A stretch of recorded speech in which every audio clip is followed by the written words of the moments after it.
ఎఫెసు అనే సంఘానికి 7 నక్షత్రములు చేత పట్టుకొని 7 దీపస్తంభముల మధ్య సంచరించే దేవుడు ఒకవేళ ఆ సంఘం సరిగా లేకపోతే ఆ దీపస్తంభాన్నే తీసివేస్తాను అనేటువంటి ఒక కఠినమైనటువంటి మాట చెప్పాడు.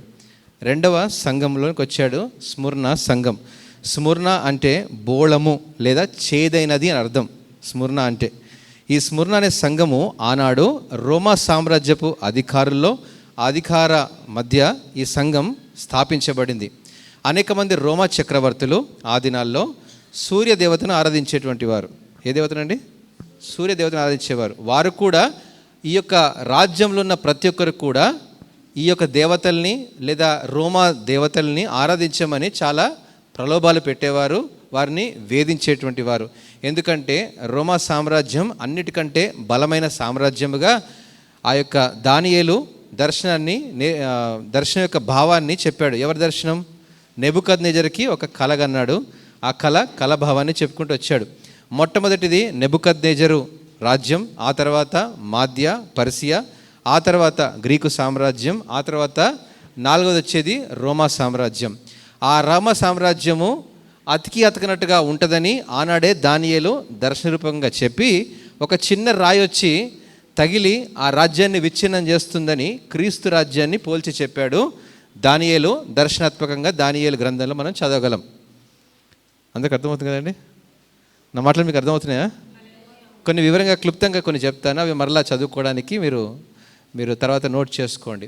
దానియేలు ఏ దర్శనం అయితే చెప్పాడో, అనగా రోమా సామ్రాజ్యము క్రైస్తవ సంఘము, ఈ రెండు కూడా అతకనట్టుగా ఉంటాయని ఇప్పుడు కాదు, ఎప్పుడో దానియేలు దర్శనాత్మకంగా చెప్పాడు. ఇంకా మర్మాలు ఉన్నాయి, కానీ అంత్యదినం కోసం దేవుడు దాన్ని బయలుపరచలేదు అని కూడా లేఖన భాగాల్లో ప్రస్తావించబడింది. అయితే ఈ రోమా సామ్రాజ్యము అధికారంలో ఉన్నప్పుడు వారే యేసు ప్రభును సిలువేశారు. యూదులతో కుమ్మక్కై కదండి సిలువేశారు. ఆ సిలువ క్రమం తర్వాత ఎప్పుడైతే క్రైస్తవులుగా మరి అడుగులు ముందుకు వేస్తున్నారో, సంఘాలుగా విస్తరించబడుతున్నాయో, అలాంటి రాజ్యంలో ఉంది ఈ యొక్క స్ముర్ణ అనే సంఘం. అనగా రోమా సామ్రాజ్యపు అధికారం మధ్యలో స్థాపించబడింది ఈ యొక్క సంఘం. ఇందాక ఎఫెసు అనే సంఘం ఎక్కడుందండి? అన్యజనులు వాణిజ్య కేంద్రాల్లో ఆ సంఘం ఉంది. కానీ ఈ రోమా సామ్రాజ్యపు అధికారంలో వారి యొక్క పెరిమీటర్స్, వారి యొక్క మరేమంటారు దాన్ని, వారి యొక్క పరిధిలో ఈ సంఘం ఉంది. అంటే రోమా సంఘం యొక్క అధికారులు అనగా పొలిటికల్ లీడర్స్ కదండి, ఆ రాజ్యాన్ని నడిపించేటువంటి నాయకులు, అధికారులు ఈ సంఘాన్ని ఏం చేస్తున్నారు? వారి యొక్క ఆచారాలు కూడా సంఘం పాటించమని వారిని ప్రెషర్ పెడుతున్నారు. సంఘం అంటే బిల్డింగ్ అని మాట్లాడట్లేదు. సంఘం అంటే క్రైస్తవ కుటుంబాలు, విశ్వాసులు, కుటుంబం సంఘం. గుర్తుపెట్టుకోండి, బిల్డింగ్ కాదు. వారు అనేక రోమా నాయకులు వచ్చే సంఘాన్ని మరి ఇబ్బంది పెడుతున్నారు అంటే వారు సంఘంలోనికి వచ్చి ఇబ్బంది పెట్టడం కాదు, క్రైస్తవ కుటుంబాలకు, క్రైస్తవుల మీదికి దాడి చేసేటువంటి పర్సిక్యూషన్, హింసాత్మక చర్యలు జరుగుతున్నాయి. చాలామంది నేటి మన క్రైస్తవులు హతసాక్షినటువంటి వారి గురించి, హింసకు క్రైస్తవుడు లోనవుతాడన్న సంగతిని చాలా తక్కువగా ఆలోచిస్తున్నారు ఈరోజు. వాస్తవానికి ఉత్తర భారతదేశానికి వెళ్తే ఒక క్రైస్తవ సేవకుడు, ఒక విశ్వాసి ఎన్ని శ్రమలకు లోనవుతున్నాడో అది వర్ణనాతీతం. బహుశా మనం ఒక క్రిస్టియన్ కమ్యూనిటీలో ఉండవచ్చు, క్రైస్తవ మరి కుటుంబాల చుట్టూ ఉండవచ్చు, బహుశా మనకు ఆ విషయం తెలియదు. కానీ అన్యమతలు, రాజకీయ సిద్ధాంతాలు, రాజకీయ పరపత్తి కలిగినటువంటి వారి మధ్యలో ఒక విశ్వాసి నిలబడాలి అంటే ఎన్ని శ్రమలు, ఎన్ని ఇబ్బందులు. ప్రతి దినం విశ్వాసం పరీక్షించబడుతూనే ఉంటుంది కదండి. అయితే ఎప్పుడైతే ఈ స్ముర్ణ అనే సంఘం ఆ యొక్క రోమా సామ్రాజ్యపు అధికారంలో ఉందో, రోమా చక్రవర్తులు అన్య దేవతల్ని పూజించడానికి ప్రలోభ పెట్టినప్పటికీ కూడా ఆ ఒత్తిడికి ఈ సంఘం లోనవ్వలేదు అంట. అంటే ఎంత అద్భుతమైన సంఘం కదండి స్ముర్ణ అనే సంఘం. ఈ సంఘానికి దేవుడు ఒక్క విషయం కూడా, ఆ యొక్క మీకు ఇచ్చినటువంటి పట్టికలో మీరు గమనిస్తే 2వ అధ్యాయం 8 నుంచి 11 వచనాల్లో మనము ఈ మాటలు రాయబడ్డాయి. విమర్శ లేదా మందలింపు అనే కాలంలో చూస్తే ఈ సంఘానికి దేవుడు ఒక్క ఆరోపణ కూడా చేయలేదు. ఎఫెసు సంఘానికి చెప్పినట్టు నువ్వు మొదటి ప్రేమను మరిచావనో, లేకపోతే ఆ క్రియలను చేయలేక ఉన్నావు కాబట్టి మారు మనస్సు పొందని హెచ్చరిక ఇచ్చాడు. కానీ స్ముర్ణ అనే సంఘానికి దేవుడు యేసుక్రీస్తు ప్రభువారు ఎలాంటి ఆరోపణ చేయలేదు. అంతేకాదండి, చదవండి మొదటి వచనము ఇక్కడ. ఎస్,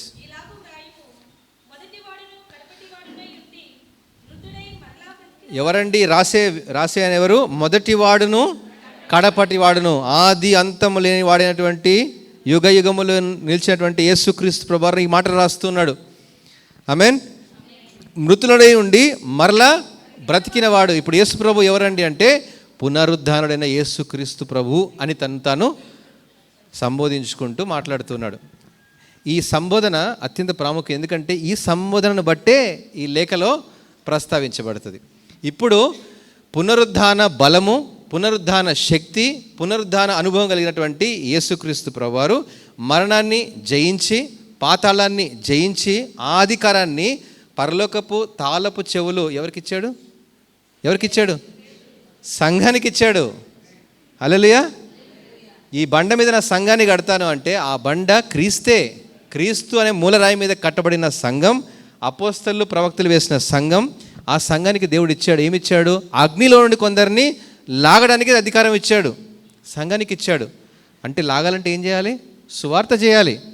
అనేక ప్రాంతాలకు వెళ్ళి సువార్తను ప్రకటించి అందరినీ క్రీస్తు వైపు నడిపించాలి. అందుకే ఆ సంఘం అన్యుల మధ్యలో పెట్టబడింది, రాజ్యం మధ్యలో పెట్టబడింది, అధికారుల మధ్యలో పెట్టబడింది. స్ముర్ణ అనే సంఘం ఈ యొక్క బోళము అనే అర్థం ఇచ్చే సంఘం, చేదైనది అని అర్థం. ఏంటండి బోళం అంటే? చేదైనది అని అర్థం. ఈ చేదైనటువంటి సంఘము ఎంత మంచి క్రియలు చేసిందంటే దేవుని కొరకు అన్యమత సంబంధమైనటువంటి, అనగా రోమా సామ్రాజ్య అధికారుల ఒత్తిడికి కూడా లోనైంది, అనగా శ్రమలకు లోనైంది సంఘం అని మనము గ్రహించాలి. ఇంకొంచెం ముందుకు వెళ్తే చదవండమ్మా. నీ శ్రమను నీ దరిద్రతను నేను ఎరుగుదును. దేవుడు సంఘంలో ఉన్న శ్రమను ప్రతిదినం చూస్తూనే ఉన్నాడు. ఎందుకు? దీపస్తంభం మధ్య ప్రతిదినం సంచరిస్తున్నాడు. ఆదివారం ఆరాధన మనకు రాకంటే ముందే దేవుని యొక్క ప్రసన్నత, ఆత్మ సంఘం చూస్తూనే ఉంటుంది. ఎంతమంది సంఘానికి క్రమంగా వస్తున్నారు, ఎంతమంది సమయానికి వస్తున్నారు, ఇవన్నీ కూడా దేవుడు కొలత వేస్తూనే ఉంటాడు.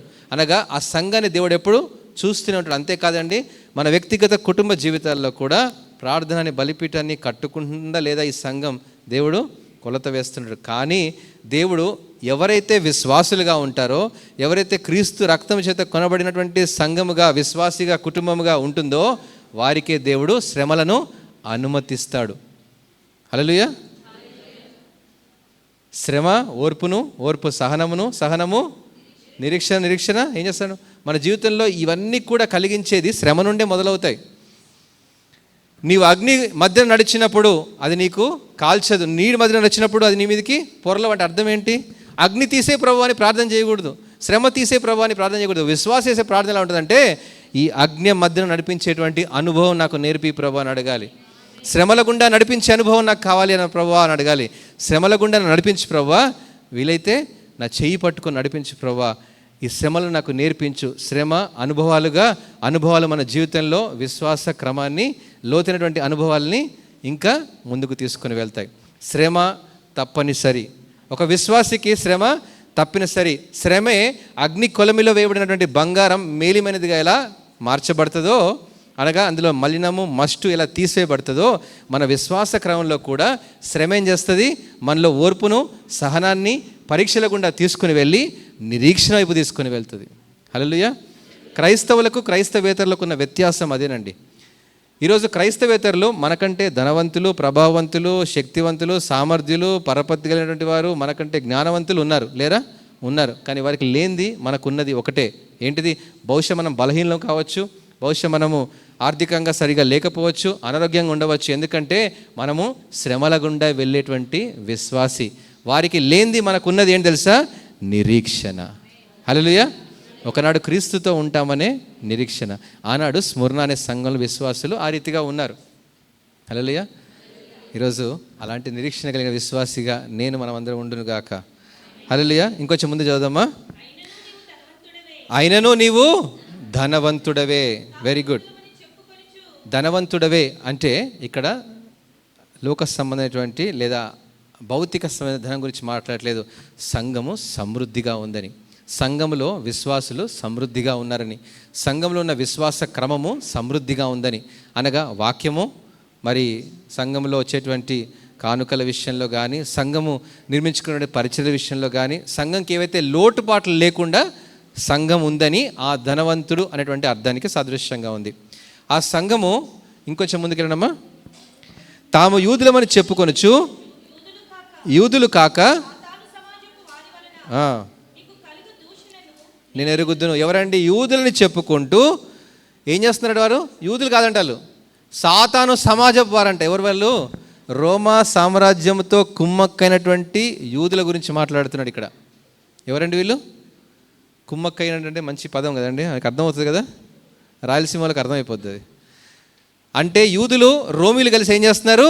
ఇప్పుడు పరిపాలించడం మొదలుపెట్టారు. ఎక్కడి నుంచి ప్రారంభమైంది తెలుసా ఇది?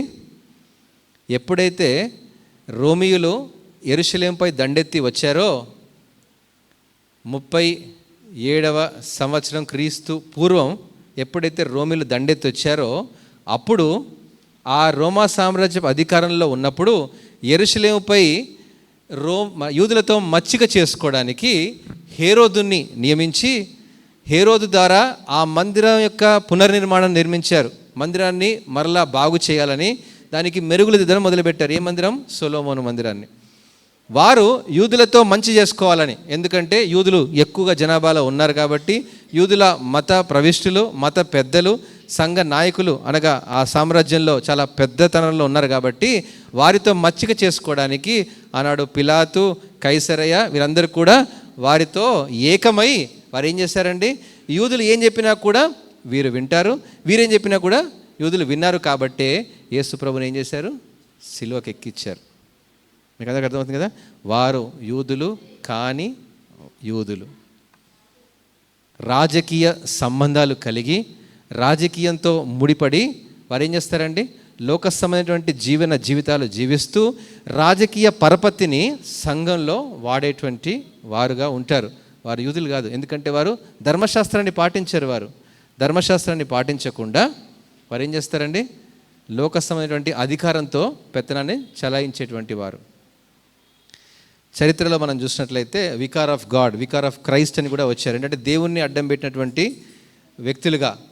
ఈరోజు రోమా పట్టణము రోమ్ అనే నగరంలో ఉంది అండి. అది అక్కడ బిషప్స్ వారు పరిపాలించేటువంటి నగరంలో వారే అధికారాన్ని చలాయిస్తారు, వారే నాయకులను నియమిస్తారు, వారే మినిస్టర్స్ని, ఆ యొక్క రాజ్యాంగాన్ని కూడా వారే కంట్రోల్లో పెడుతుంటారనమాట. ఆ దినాల్లో ఈ సంఘం నమ్మకంగా నిలబడిందంట. శ్రమలకు లోనైంది సంఘం. కొంచెం ముందుకు వెళ్ళండి. నీవు పొందబోవు శ్రమలకు భయపడకుము, ఇది మొదటి మాట. ఈ సంఘంతో దేవుడు ఒక విషయాన్ని జ్ఞాపకం చేస్తున్నాడు. నీవు పొందబోవు శ్రమలకు భయపడకము, బీ ఫియర్లెస్, భయపడద్దు.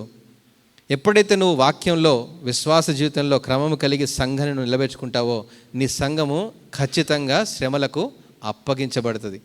నీ సంఘము శ్రమల గుండా ప్రయాణం చేస్తుంది. నీ సంఘము అనగా వ్యక్తిగత విశ్వాస జీవితము శ్రమల గుండా ప్రయాణం చేస్తుంది. ఈ శ్రమలు మనకు కలిగినప్పుడు, అగ్ని వంటి మహాశ్రమ కలిగినప్పుడు ఇది మహానందమని ఎంచుకున్నాడు అని అపోస్తలుడైన పేతురు తన లేఖలో రాస్తున్నాడు.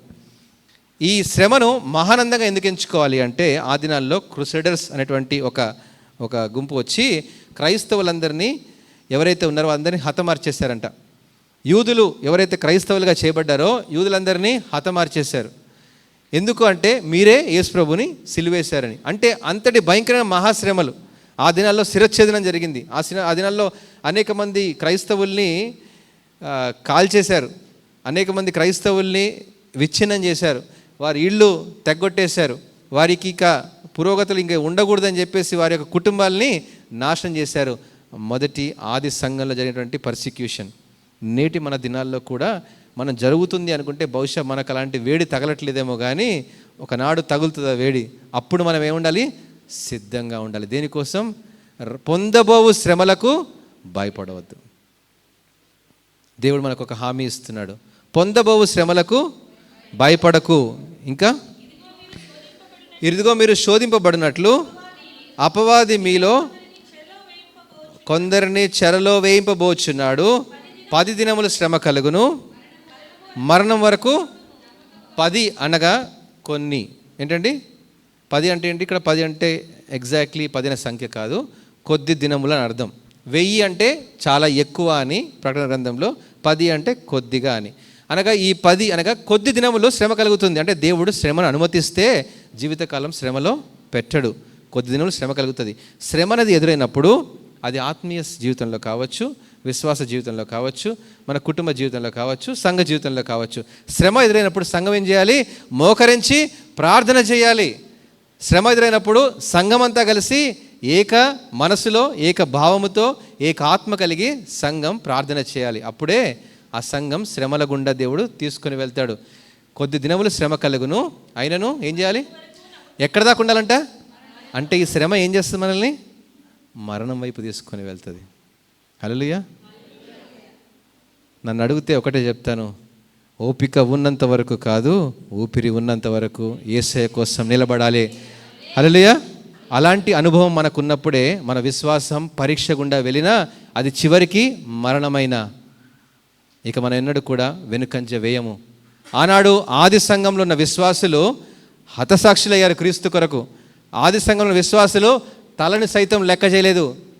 కోసేసిన క్రీస్తు కోసం తమ ప్రాణాలను అర్పించారే కానీ వెనుకంజ వేయలేదు. ఈరోజు చిన్న శ్రమ రాగానే ఏం చేస్తామండి? చిన్న కష్టం రాగానే యేసయ్యను వదిలిపెట్టి వెళ్ళినటువంటి విశ్వాసులు మన మధ్యలో ఉన్నారు. చిన్న కష్టం రాగానే యేసయ్య ఈ శ్రమను తీసే ప్రభువా, నాకెందుకు వచ్చిందండి కష్టము, నేను ప్రతి ఆదివారం సంఘానికి వెళ్తున్నానే, ప్రార్థన చేసుకుంటున్నానే, ఇలా మాట్లాడేటువంటి విశ్వాసులు మన మధ్యలో ఉన్నారు. కానీ శ్రమ కలిగినప్పుడు, కష్టం కలిగినప్పుడు ప్రియమైన వాళ్ళారా, ఎవరికో ఫోన్ చేసి మాకు కష్టం కలిగిందని ప్రార్థించేటువంటి అవసరం లేదు. కానీ మోకరించి ప్రార్థించే అనుభవం కలిగడమే శ్రమల గుండా వెళ్ళేటువంటి అనుభవం. యేసుక్రీస్తు ప్రభువారు నీకు సమీపంగా ఉన్నాడా? నీతోనే ఉన్నాడా? ఈరోజు నీ ఇంట్లో, నీ కుటుంబంలో ఉన్నాడు. దేవుని ఆత్మ ఉందా? మనం ఇప్పుడు ఏం చేయాలి? కుటుంబం అంతా కలిసి ప్రార్థన చేయాలి. ఒకవేళ కాలుకి ముళ్ళు గుచ్చుకుంది అనుకోండి, చెయ్యి ఏం చేస్తుంది? నాకు సంబంధం లేదు అనుకుంటుందా? వెళ్ళి వెంటనే ఆ యొక్క ముళ్ళుని పెరికి వేస్తుంది. ఆ ఒక చిన్న ముళ్ళు మన శరీరం అంతా నొప్పిని కలిగిస్తుంది. సంఘంలో ఒక విశ్వాసికి ఏదైనా శ్రమ కలిగినప్పుడు సంఘం అంతా ప్రార్థన చేయడం సంఘం కుటుంబానికి లక్షణం.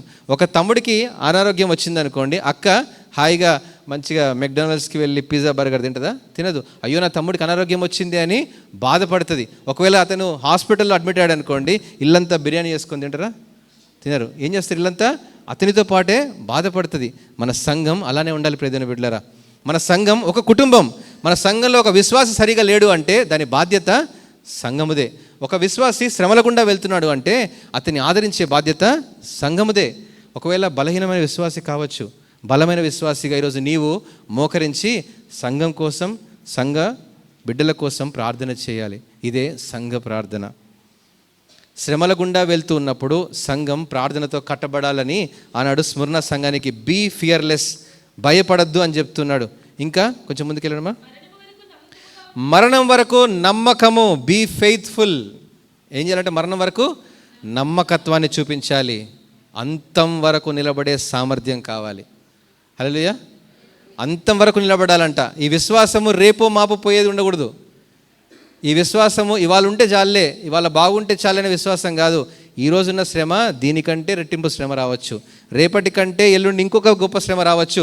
బహుశా మన ఆరోగ్యాన్ని క్షీణించవచ్చు, ఆర్థిక సమస్య రావచ్చు, ఉద్యోగంలో నువ్వు క్రైస్తవుడైనందుకు నీ ఉద్యోగం నుంచి పెరికి వేయచ్చు, ఒకవేళ నీకు ఇల్లు కూడా పొందకపోవచ్చు. అలాంటి స్థితి నీకు రావచ్చు కాదండి. భారతదేశంలో ఇలాంటి సాక్ష్యం కలిగినటువంటి క్రైస్తవ విశ్వాసులు అనేక మంది ఉన్నారు. బహుశా నీకు లేకపోవచ్చు, కానీ దేవుని యొక్క శ్రమని జీవితంలో అనుమతించినప్పుడు ఆ శ్రమ ఎంతదైనా నీ శక్తి కలిగిన శ్రమను దేవుడు అనుమతిస్తాడు. ఆ శ్రమను ఎంతవరకు మనం నిలబడాలంట? అంతం వరకు. అంతం అంటే చివరి శ్వాస వరకు క్రీస్తుకు నిలబడే సామర్థ్యం కావాలి. Be fearless and be faithful అని దేవుడు వాగ్దానం ఇస్తున్నాడు. అందరికి అర్థమవుతుంది కదండి? ఒకవేళ మీకు ఏదైనా ప్రశ్న ఉన్నట్టయితే ఒక చిన్న కాగితం ముక్క తీసుకొని ప్రశ్న రాసి నా దగ్గరికి పంపించండి. నేను ఆ ప్రశ్న చదివి మీకు సమాధానం ఇవ్వడానికి ప్రయత్నం చేస్తాను బ్రేక్ తర్వాత.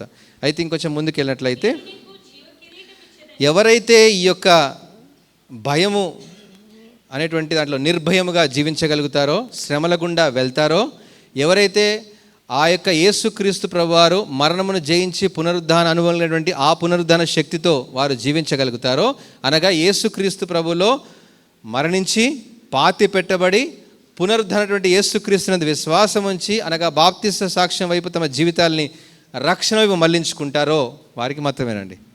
నేను ఎందుకు మరలా ఈ మాట నొక్కి చెప్తున్నాను అంటే, క్రైస్తవుడు అని పేరు పెట్టుకున్నంత మాత్రాన క్రైస్తవుడు కానేరడు. ప్రియమైనటువంటి వాళ్ళారా, క్రైస్తవ కుటుంబంలో పుట్టినంత మాత్రాన వాడు క్రైస్తవుడు కాదు. క్రైస్తవ సంఘంలో 10 సంవత్సరాల నుంచి వస్తే క్రైస్తవుడు కానేరడు.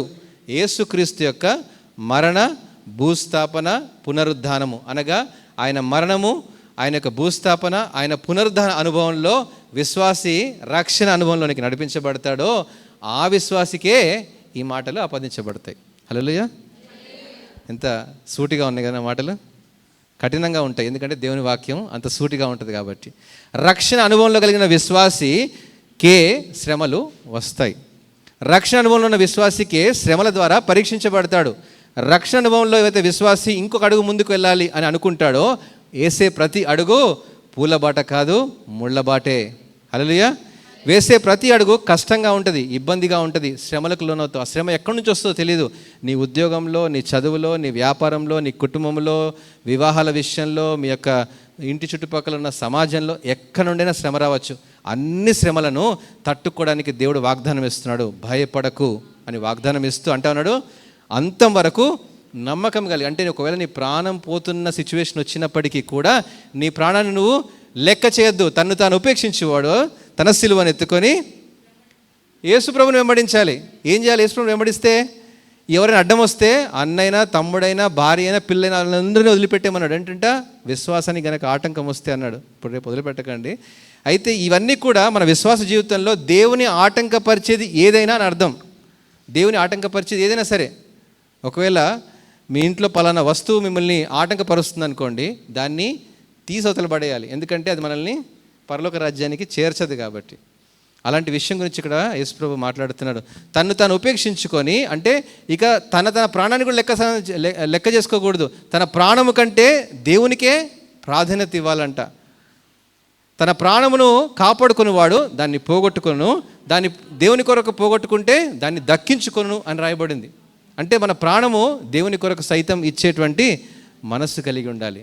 దేవుని కొరకు నేను హతసాక్షి అయిపోయినా పర్వాలేదని నేను తీర్మానం చేసుకున్నాను. అలాంటి అనుభవం ఆనాడు స్మరణ సంఘం ఇలాంటి అనుభవాలు కలిగి ఉంది కాబట్టి బీ ఫియర్లెస్, బీ ఫెయిత్ఫుల్, నమ్మకముగా ఉండు, విశ్వాసం కలిగి అంతం వరకు జీవించు అని దేవుడు. ఒకవేళ నువ్వు అలాగనక జీవిస్తే ఏమిస్తాడు? జీవ కిరీటం. హల్లెలూయా. అనగా యేసుక్రీస్తుతో కూడా నిత్య రాజ్యంలో నిత్యత్వము తన అధికారంలో ఉన్నటువంటి అనుభవం. రోమా 8:35 క్రీస్తు ప్రేమ నుండి మనలను ఎడబాపు వాడెవడు? శ్రమైనను, బాధైనను, హింసైనను, కరువైన. ఏంటి? శ్రమ, బాధ, హింస, కరువైన, వస్త్రహీనత అయినప్పటికీ కూడా, ఉపద్రవమైనప్పటికీ కూడా, ఖడ్గమైనప్పటికీ కూడా క్రీస్తు నుండి మనల్ని ఎడబాపదా? విడదీస్తుందా అండి? ఎటువంటి భయంకరమైన పరిస్థితి వచ్చినప్పటికీ కూడా నేను అంటాను, విశ్వాసాన్ని, రక్షణను అంతం వరకు కాపాడిన వాడే నిత్య జీవానికి వారసుడు. హల్లెలూయా.